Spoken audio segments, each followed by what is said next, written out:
दोस्तों आज हम एक्सप्लेन करने वाले हैं हाल ही में ये कोर्टरूम ड्रामा मूवी नेरू, जो कि आपको जरूर पसंद आएगी, इसलिए आप वीडियो को भी लाइक कर दीजिए। हम चलिए कहानी शुरू करते हैं। तो दोस्तों मूवी की शुरुआत में एक लड़की के घर पर पुलिस आती है और यहाँ पता चलता है कि उस लड़की के साथ है। तब पुलिस सीधा उस किसी ने रेप किया है और वो लड़की ब्लाइंड लड़की को जांच के लिए ले जाती है और वहाँ डॉक्टर सैंपल्स लेने के बाद उसे वहाँ से भेज देते हैं। अब इसके बाद उस लड़की को वहाँ की एक पब्लिक लॉयर के पास लाया जाता है, जो लड़की का ये केस तैयार करती है और यहाँ पता चलता है कि उस लड़की का नाम सारा है, जो पूरी बात लॉयर को बता देती है। अब यहाँ प्रॉब्लम ये थी कि लड़की तो ब्लाइंड है, तो वो अब गुनहगार को पहचानेगी कैसे, और यही बात घर पर उसके मम्मी पापा भी कर रहे थे। तब रात के समय सारा अपने रूम को लॉक करती है और सुबह को पुलिस बुला लेती है और हम देखते हैं कि सारा ने तो उसके साथ दुष्कर्म करने वाले लड़के का मॉडल तैयार कर लिया है, जिसे देखकर पुलिस भी हैरान थी और वो सारा के पिता मोहम्मद से पूछते हैं कि क्या ये सचमुच तुम्हारी बेटी ने बनाया है, और वो बताता है कि हाँ, सारा को मॉडल बनाने आते हैं, जो कि उसने आंखें जाने से पहले सीखा था।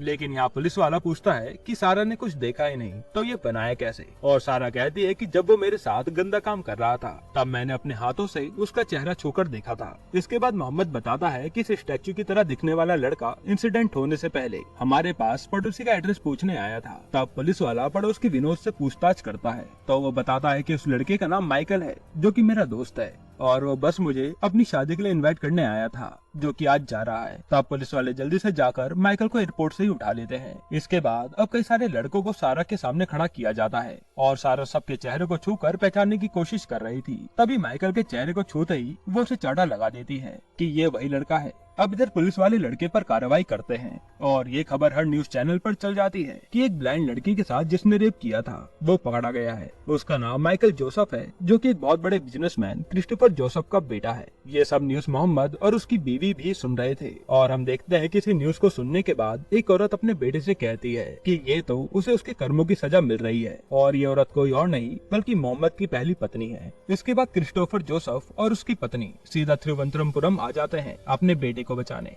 और जब ये माइकल से मिलते हैं तो उसे खूब डांटते हैं कि तुमने ये क्या कर दिया, और इसके कारण अब जिससे तेरी शादी होने वाली है वो लड़की क्या सोचेगी। लेकिन यहाँ माइकल को तो जरा भी शर्म नहीं थी और वो उल्टा आंखें दिखाकर वहाँ से चला जाता है। अब माइकल की माँ अपने पति से कहती है कि कैसे भी करके मेरे बेटे को बचा लो, और क्रिस्टोफर भी माइकल को बचाने के लिए वहाँ के जाने माने वकील राजशेखर को बुला लेता है, जिसके साथ उसकी बेटी पूर्णिमा भी आती है, और वो भी राजशेखर की तरह ही एक फेमस वकील थी। अब ये सारा मैटर क्रिस्टोफर राजशेखर को बताते हैं कि अगर माइकल को बेल ना मिली तो उसकी शादी का क्या होगा, और यहाँ राजशेखर कहता है कि तुम चिंता ना करो, अब मैं आ गया हूँ ना, सब सेट कर दूंगा। साथ ही वो बताता है कि मैंने रिसर्च की है और उस लड़की के बाप ने 2 शादी की हैं, जिसमें पहली से उसे 2 बेटे हैं, और हम उन्हीं के जरिए ये मामला सुलझाएंगे, और वो दोनों लड़कों को अपने पास बुला लेता है। फिर वो कहता है कि हम तुम्हें काफी मोटा पैसा देंगे, बस तुम अपने बाप को ये केस वापस लेने के लिए समझा लो। जिसके बाद दोनों लड़के मोहम्मद के पास जाकर उसे समझाने लगते हैं कि हमें सारा की चिंता है और इस केस से कोई फायदा नहीं होगा, क्योंकि माइकल एक बड़े बिजनेसमैन का लड़का है और आप उसके सामने कुछ भी नहीं हो। फिर वो कहते हैं कि अगर आप चाहो तो केस वापस लेने के बदले हमें पैसे मिलेंगे और ये मामला दब जाएगा। ये सुनते सारा अपने सौतेले भाइयों पर भड़क जाती है कि हम कोई सेटलमेंट नहीं करने वाले, और ये दोनों भी सारा को सुनाने लगते हैं। जिसके बाद मोहम्मद दोनों को धक्का मारकर घर से निकाल देता है। फिर ये दोनों सीधा राजशेखर को फोन पर बताते हैं और राजशेखर कहता है कि तुम ऐसा करो, वहाँ मीडिया वालों को बुला लो ताकि लड़की की बदनामी हो और वो इससे अपने आप ही पीछे हट जाए। अब वो लड़के ऐसा ही करते हैं और मीडिया वाले सारा के घर के बाहर खड़े थे, और ये न्यूज पुलिस वाला देखकर मोहम्मद से कहता है कि मीडिया तुम्हारे घर के बाहर कैसे आ गई, इनसे दूर ही रहना, क्योंकि अब ये केस राजशेखर के हाथ में है, जो कोई भी मुद्दा उठाकर तुम्हें ही फंसा देगा। अब अगले दिन सारा का केस शुरू होता है, जहाँ पर सब लोग राजशेखर को देखने आए थे, और वहाँ राजशेखर अपनी पहली दलील पर सारे पॉइंट रखकर बात घुमा देता है कि जब वो लड़की ब्लाइंड है तो उसने मॉडल कैसे बनाया। तब जज सारा के वकील से भी सवाल करते हैं, तो यहाँ वकील राजशेखर को सामने देखकर हकबकाने लगता है और ठीक से जवाब भी नहीं दे पाता, और यहाँ राजशेखर एक के बाद एक पॉइंट बताता चला जाता है, जिसको देखकर ऐसा लग रहा था कि ये केस राजशेखर ने पहली हियरिंग में जीत लिया। तब सारा का वकील कहता है कि एविडेंस तो अभी भी कलेक्ट किए जा रहे हैं, और राजशेखर कहता है कि कैसे सबूत, क्योंकि जांच में तो लड़के का सीमेन भी नहीं पाया गया है। अब कोई भी सबूत न होने के कारण जज माइकल को बेल भी दे देते हैं और उनका वकील बस देखता ही रह जाता है। अब घर पर सारा माइकल की बेल से उदास थी और उधर माइकल राजशेखर के साथ बैठा था, जहाँ राजशेखर उससे डिटेल में पूछता है कि उस दिन क्या क्या हुआ था। यानी राजशेखर जानता था कि माइकल ने जुर्म किया है, लेकिन फिर भी पैसों के लालच में वो उसे बचा रहा था। इसके बाद राजशेखर और पूर्णिमा साथ में खाना खा रहे थे और इसी केस पर बात भी कर रहे थे। यहाँ सच जानकर पूर्णिमा कहती है कि इसे तो सजा दिलवानी चाहिए, लेकिन राजशेखर कहता है कि उसे कोई सजा नहीं दिलवा सकता क्योंकि उसका बाप अमीर है और वो कोई और अच्छा वकील ले आएगा। इधर हम पुलिस वाले को देखते हैं जो मोहम्मद के पास बैठा था और वो कहता है कि मैं तुम्हें इंसाफ दिलाना चाहता हूँ, लेकिन मुझे ये केस बंद करने के लिए दबाया जा रहा है। फिर वो कहता है कि हम तुम्हारे केस के लिए एक स्पेशल पब्लिक प्रोसिक्यूटर की एप्लीकेशन डालते हैं और मेरे होम मिनिस्टर में कोई जानने वाले हैं, वो ये काम तेजी से करवा देंगे। मोहम्मद भी पुलिस वाले के कहे अनुसार ही करता है। साथ ही पुलिस वाला कहता है कि अब तुम्हारे पास कई सारे वकील भी ये केस लेने आएंगे, पर तुम किसी को भी हाँ मत करना क्योंकि ये लोग सिर्फ अपना ही फायदा देखते हैं ताकि इस केस से वो लाइमलाइट में आ जाएं। इसके बाद हम देखते हैं कि पुलिस वाले की बात सही थी। मोहम्मद से मिलने कई सारे वकील आते हैं जो उसे कहते हैं कि हम ये केस पहली हियरिंग में निपटा देंगे, लेकिन मोहम्मद किसी को भी ये केस नहीं देता। अब एक दिन पुलिस वाला कहीं जा रहा था तो वो एक लड़की को देखता है जिसका नाम आना था और वो सोशल कोर्स पर काम करती थी। साथ ही आना पुलिस वाले की काफी अच्छी दोस्त थी। तब पुलिस वाला उससे पूछता है कि तुम्हारा दोस्त विजय मोहन कहाँ मिलेगा, उसे ही ढूंढ रहा हूँ। और ये दोनों विजय मोहन से मिलने उसके घर चले जाते हैं। अब जब घर पर विजय मोहन उस केस के बारे में सुनता है तो उसे लड़ने से ही मना कर देता है। असल में विजय मोहन ने कुछ सालों से केस लड़ना छोड़ रखा था और वो कहता है कि मैं कोई भी केस को कैसे जीतना है सब कुछ भूल चुका हूँ, इसलिए प्लीज मुझे इन सबसे दूर ही रखिए। तब वो लड़की कहती है कि अच्छा बस आप एक बार मेरे साथ एक जगह पर चल लीजिए, उसके बाद वही होगा जैसा आप डिसाइड करेंगे। और फिर ये दोनों उसे सारा के पास ही ले आते हैं। वहाँ पहले तो विजय मोहन बात करने से हिचकिचाता है, लेकिन सारा की मासूमियत देखकर वो उससे बात करता है और सारा भी कहते हैं कि सर प्लीज मुझे न्याय दिलाइए। अब सारा की बात सुनने के बाद विजय मोहन भी ठान लेता है कि हाँ अब वो ये केस लड़ेगा। अब अगले दिन मोहम्मद पुलिस वाले से पूछ रहा होता है कि आप जिस आदमी को लेकर आए हो वो ये केस जीत भी पाएगा। तब पुलिस वाला कहता है कि जिस आदमी को मैं लाया हूँ वो लॉ में सबका बाप है। तब मोहम्मद पूछता है तो इतने सालों से उन्होंने कोई भी केस क्यों नहीं लड़ा, जिस पर राहाना बताती है कि विजय मोहन शुरुआत में जब वकील बने थे तो वो राजशेखर के अंडर ही जूनियर लॉयर बनकर केस लड़ते थे और जीतते थे। जिसके बाद जब राजशेखर की बेटी पूर्णिमा भी वहाँ पर ज्वाइन हुई तो इन दोनों के बीच अफेयर शुरू हो गया और विजय मोहन तेजी से केस जीतते जा रहे थे जो कि राजशेखर की आंखों में चुभने लगे। फिर एक दिन एक जरूरी केस के डॉक्यूमेंट विजय मोहन से कहीं खो गए, जिसके बाद उन्हें बार काउंसिल से 5 साल के लिए सस्पेंड कर दिया गया। और कुछ टाइम बाद पता चला कि डॉक्यूमेंट गायब करने के पीछे राजशेखर का ही हाथ था और इससे पूर्णिमा भी विजय मोहन से दूर हो गई और किसी बड़े वकील से शादी कर ली। इसके 5 साल बाद उन्होंने फिर से कोर्ट को ज्वाइन किया था, लेकिन इसके बाद भी लोग उन्हें दबाने में लगे रहे ताकि ये किसी से आगे ना निकल पाए। अब इसके बाद हम विजय मोहन को देखते हैं जो इस केस के बारे में ही सोच रहा था। तब वो न्यूज पर राजशेखर को देखता है जो मीडिया में कह रहा था कि ये केस तो बस पैसा हटने के लिए किया हुआ केस है। और फिर अगले ही दिन से विजय मोहन केस से जुड़े सबूत ढूंढने में लग जाता है और वो हर चीज को चेक करता है जहाँ से माइकल आकर सारा के साथ ही दुष्कर्म करके गया था। इसके बाद जब विजय मोहन उस स्टैचू की फोटो पुलिस वाले से मांगता है तो देखता है कि उसमें तो एक भी फोटो नहीं है और पुलिस वाला कहता है कि फोटो तो इसी में थी, यानी कि जो इन्वेस्टिगेशन ऑफिसर अभी आया है उसी ने काम किया होगा। अब सारा के केस की तारीख भी आ जाती है और विजय मोहन तैयार होकर कोर्ट पहुंच जाता है, जहाँ पर आना अपनी छोटी बहन को लाती है कि ये भी अभी लॉयर बनी है और ये अब तुम्हें असिस्ट करेगी। और अब ये केस शुरू होता है जहाँ सबसे पहले सारा की मेट सीमा को ही कटघरे में बुलाते हैं। वहाँ सीमा बताती है कि जिस दिन ये कांड हुआ था उस दिन मालिक और उनकी बीवी बाहर किसी शादी में गए थे और मुझे भी बैंक जाना था, इसलिए मैं बाहर से गेट लॉक करके बैंक चली गई थी। लेकिन जब मैं वापस आई तो देखा कि सारा की तो बहुत ही बुरी हालत थी, जिसे देखकर समझ आ रहा था कि उसके साथ किसी ने बुरा काम किया है और मैंने जल्दी से पुलिस को बुला लिया और मालिक भी तब तक आ गए थे।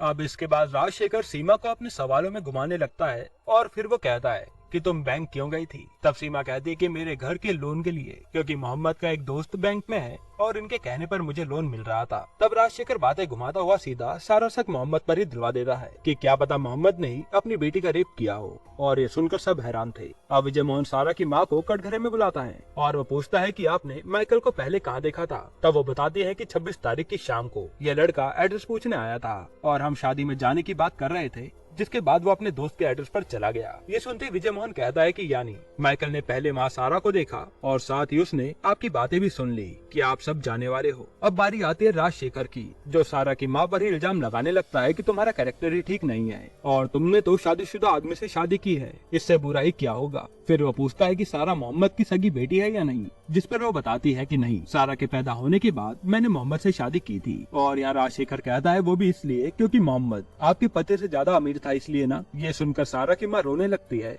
क्योंकि यहाँ बिना बात के उन्हें जलील कर दिया गया था। इसके बाद मोहम्मद को कटघरे में बुलाते हैं और यहाँ राजशेखर फिर से अपने घिनौने सवाल पूछने लगता है और मोहम्मद को बातों में फंसाकर कहता है कि अपनी बीवी को शादी में छोड़कर तुम ही अपने घर आए थे ना, जिसने अपनी बेटी के साथ ही ये सब किया। हालांकि अब ये केस अगले दिन के लिए टाल दिया जाता है। शाम को विजय मोहन अब सारा से मिलता है और उसे बताता है कि वो राजमोहन तुम्हें उटपटांग सवाल में फंसाने की कोशिश करेगा, इसलिए सवाल का सही से जवाब देना और समझना है तो चुप हो जाना, मैं ऑब्जेक्शन उठा दूंगा। अब अगले दिन सारा को कटघरे में बुलाया जाता है और पहला सवाल यही होता है कि तुम ब्लाइंड कैसे हो गई, जिस पर सारा कहती है कि आंखों के वेन्स में जो ब्लड सप्लाई होता था वो बंद होने के कारण ये हाल हुआ है। फिर विजय मोहन पूछता है कि उस दिन तुम्हारे साथ क्या हुआ था और वो बताती है कि उस दिन जब घर पर कोई नहीं था और मैं जैसे ही नहाकर बाहर निकली किसी ने मेरी टॉवल को खींच दिया और फिर मुझे बेड पर गिराकर जान से मारने की धमकी दी और डर के मारे मैं चुप हो गई, जिसके बाद उसने रेप कर दिया। अब राजशेखर सारा से सवाल पूछता है कि तुमने ये मॉडल बनाना किससे सीखा, तो वो बताती है मेरे पापा से। फिर वो पूछता है कि तुमने उस लड़की का मॉडल कैसे बना लिया, वो भी बिना देखे, तो सारा बताती है कि मैंने उस समय उसका चेहरा छुआ था।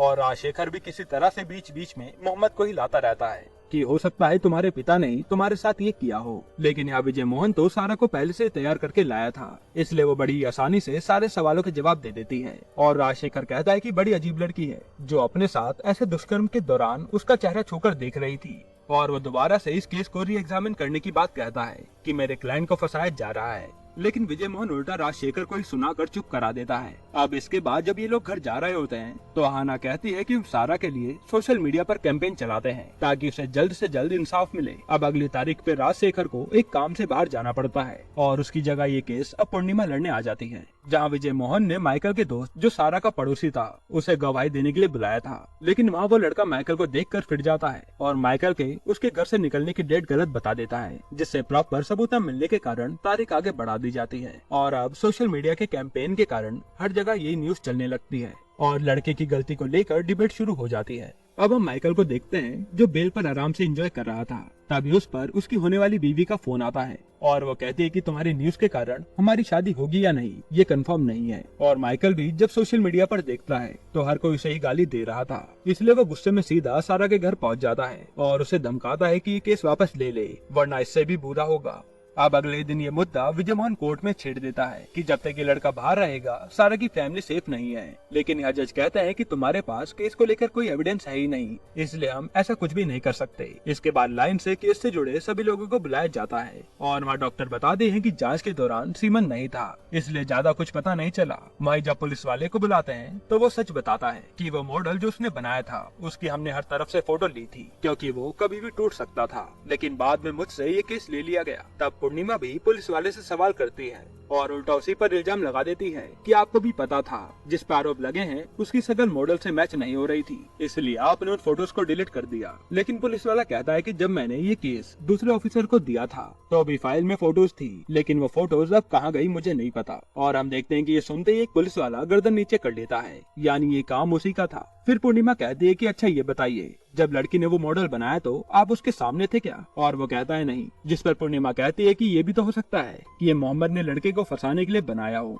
अब इसके बाद दूसरा पुलिस वाला बयान देता है कि मुझे जब ये केस मिला तो उसमें फोटो थी ही नहीं और ये केस यहाँ पर फिर से उलझ जाता है, जिसके बाद इन्हें अगली तारीख मिल जाती है। अब विजय मोहन अपनी फ्रेंड आहाना से कहता है कि माइकल का फोन कब कहाँ था उस दिन का सब पता करके बताओ, और ये लोग माइकल उस दिन कहाँ गया था सब जगह की फुटेज निकाल लाते हैं। साथ ही एक रेस्टोरेंट जहाँ माइकल अपने दोस्त के साथ गया था वहाँ के एम्प्लॉय को भी रेस्टोरेंट की फोटोज दिखाने के लिए बुलाया जाता है और वहाँ फुटेज में देखते हैं कि माइकल तो उस टाइम जब सारा के साथ ये कांड हुआ था उस समय अपने दोस्त के साथ रेस्टोरेंट में ही बैठा था। और ये देखकर विजय मोहन के भी होश उड़ जाते हैं कि ये कैसे हो गया। फिर जब विजय मोहन माइकल की तरफ देखता है तो वो मुस्कुरा रहा था, यानी कि ये सब उसी का करा धरा है। इसके बाद विजय मोहन गुस्से में वहाँ से चला जाता है और जब वो शांति से बैठकर उस फुटेज को देखता है तो वहाँ उसे कुछ मिलता है। फिर अगले ही दिन वो रेस्टोरेंट के एम्प्लॉय के पास पहुँच जाते हैं जहाँ पुलिस वाला उसे हड़काता है कि तूने सीसीटीवी फुटेज के साथ छेड़छाड़ की है। और वो लड़का कहता है कि सर मैंने किसी के डर से किया है और वो सारी बात उन्हें बता देता है। अब अगली तारीख पर कोर्ट में उसी आदमी को बुलाया जाता है और यहाँ विजय मोहन उस फुटेज को दोबारा प्ले करता है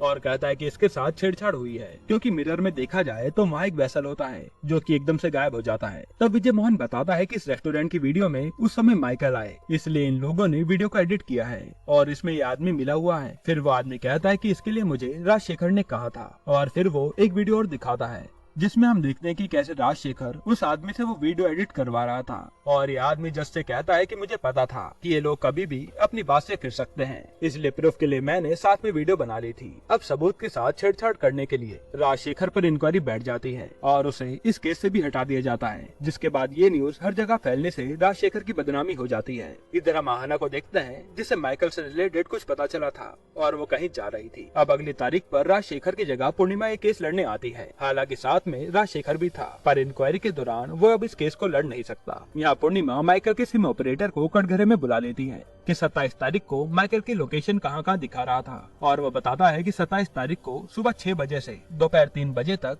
ये सिम तिरुवनंतपुरम से कंट्रोलर गया था। और पूर्णिमा कहती है कि यानी माइकल तो यहाँ था ही नहीं जब सारा के साथ रेप हुआ। तभी विजय मोहन माइकल के ड्राइवर को कटघरे में बुला लेता है और पूछता है कि 27 तारीख की सुबह तुम कहाँ थे? तो वो कहता है मैं अपने घर पे था। तब विजय मोहन कहता है कि तुम्हारा नंबर और माइकल का नंबर 27 तारीख को एक साथ ट्रैवलिंग करता हुआ दिख रहा था, ऐसा क्यों? जिसको सुनकर ड्राइवर डरने लगता है। तब वहाँ पूर्णिमा भी सवाल करने आती है और ड्राइवर को इशारा करके कहती है कि बस हाँ कहो, और वो ये प्रूफ कर देती है कि उस दिन ड्राइवर माइकल की कार में अपना फोन रखकर भूल गया था। इसके बाद विजय मोहन दोबारा ड्राइवर के पास आता है और कहता है कि मेरे पास इसके लिए एक प्रूफ है कि उस दिन माइकल नहीं तुम उसकी कार चला रहे थे। और विजय मोहन कहता है कि वो प्रूफ हमारे पास कल तक आ जाएगा और जज उसे कल की तारीख दे देते हैं। अब अगले दिन पूर्णिमा माइकल के दोस्तों को बुलाती है, जिससे माइकल 27 तारीख को यानी सारा के साथ जब ये कांड हुआ तब मिलने गया था और सब लोग आकर यही गवाही देते हैं कि हाँ उस दिन तो माइकल हमारे साथ ही था और हमने खूब एंजॉय भी किया था। लेकिन यहाँ विजय मोहन इन सबसे सवाल जवाब करने लगता है कि ये बताओ माइकल ने क्या पहना था और वो कौन सी गाड़ी से आया था, और ये सारे लोग आपस में कंफ्यूज होने लगते हैं। फिर विजय मोहन कहता है कि इन सबसे ऊपर मेरे पास एक एविडेंस है और वो माइकल की कार 27 तारीख को 12 बजे जिस कार के आगे से गुजरी थी उसका डैश कैम फुटेज जज को दिखा देता है, जिसमें वो कार माइकल नहीं बल्कि उसका ड्राइवर चला रहा था। और यहाँ ये प्रूव हो जाता है कि अब तक माइकल झूठ बोल रहा था। साथ ही विजय मोहन एक रेप केस के डॉक्यूमेंट को जज को देता है कि ये केस भी माइकल के लिए फाइल हुआ था, लेकिन उसने पैसों की पावर से उसे दबा दिया और इन सब के बारे में आना नहीं पता लगाया था। वहाँ पूर्णिमा कहती है कि इसका तो कोई सबूत ही नहीं था, इसलिए हमारा क्लाइंट दोषी है ये साबित नहीं होता। और ये सब सुनने के बाद जज आखिरी सुनवाई की तारीख दे देते हैं। अब विजय मोहन से मोहम्मद मिलता है और पूछता है कि जब आपने सारे सबूत दे दिए तो उसे सजा क्यों नहीं दी, जिस पर विजय मोहन बताता है कि हमारा कानून ऐसा ही है, हमें इन सबूतों को मिलाकर माइकल को गिल्टी साबित करना होगा और सारा जो मेन विक्टिम है वो ब्लाइंड है, इसलिए उसे पहचानने में प्रॉब्लम हो रही है। अब कुछ दिन बाद फाइनल हियरिंग का टाइम आता है और यहाँ विजय मोहन पूरी कहानी जज को बताना शुरू करता है कि माइकल अपने दोस्त से मिलने आया था, लेकिन उसे अपने दोस्त के घर का पता नहीं था, इसलिए वो पड़ोस में घर का पता पूछने गया था और वहीं उसने पहली बार सारा को देखा और उसने मोहम्मद की बातें भी सुन ली कि वो कल दोपहर शादी में जा रहे हैं, इसलिए वो अपने दोस्त के घर में रहकर इन सब के जाने का इंतजार करने लगा।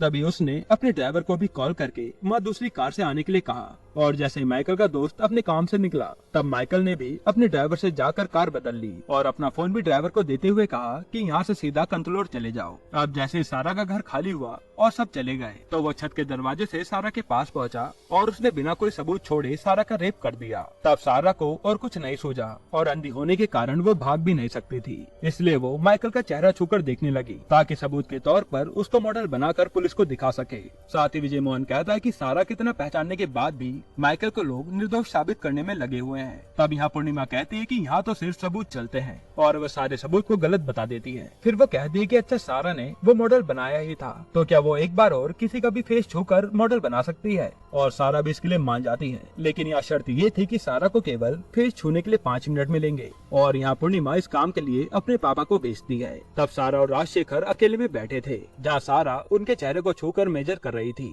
और राजशेखर यहाँ भी अपना गेम खेलना नहीं छोड़ता और बार बार उसे रेप की याद दिलाता है जिससे वो हार मान जाए। अब जैसे ही 5 मिनट खत्म होते हैं राजशेखर उठकर वहाँ से चला जाता है और सारा मॉडल बनाना शुरू करती है। अब बाहर मीडिया भी खड़ी थी जो सारा के बाहर आने का इंतजार कर रही थी कि वो मॉडल बना पाती है या नहीं। फिर 6 घंटे बीतने के बाद कोड फिर से लगता है और फाइनली सारा के बनाए हुए मॉडल को लाया जाता है, जहां हम देखते हैं कि ये तो बिल्कुल राजशेखर की तरह ही लग रहा है। और यहाँ जज को मानना पड़ता है कि हाँ सारा अब तक सच कह रही थी और जज माइकल को उम्र कैद की सजा सुना देते हैं, जिसके बाद सारा विजय मोहन को इंसाफ दिलाने के लिए धन्यवाद कहती है और ये मूवी यहीं पर एंड होती है।